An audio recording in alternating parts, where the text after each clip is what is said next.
Welcome to our mini-series on the life of King David. And today we're going to spend a little bit of time looking at why David had to replace Saul. And I want to share with you from the book of 1 Samuel chapter 13, from verse 8 to 14. And it reads like this. So he waited 7 days according to the appointed time set by Samuel, but Samuel did not come to Gilgal, and the people were scattering from him. So Saul said, "Bring me the burnt offering and the peace offerings." And he offered the burnt offering. And as soon as he finished offering the burnt offering, behold, Samuel came. And Saul went out to meet him and to greet him.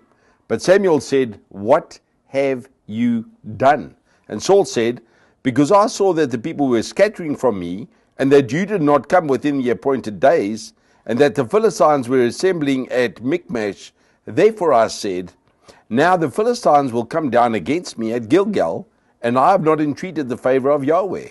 So I forced myself and offered the burnt offering." And Samuel said to Saul, "You have acted foolishly. You have not kept the commandment of Yahweh your God, which he commanded you. For now Yahweh would have established your kingdom over Israel forever. But now your kingdom shall not endure. Yahweh has sought out for himself a man after his own heart, and Yahweh has appointed him as ruler over his people, because you have not kept what Yahweh commanded you." And I just want to share with you why David was a man after God's own heart and why Saul wasn't. Just really briefly, Saul was the people's choice as king, not God's choice. But here are a few things about Saul that had to have him leave. Number one is Saul's impatience led to distrust. He did not want to wait for Samuel to come to offer the burnt offering. There was a very clear instruction that Samuel would offer it, but Saul became impatient. He saw things going wrong, and so he decided to take matters into his own hands, and so he showed distrust.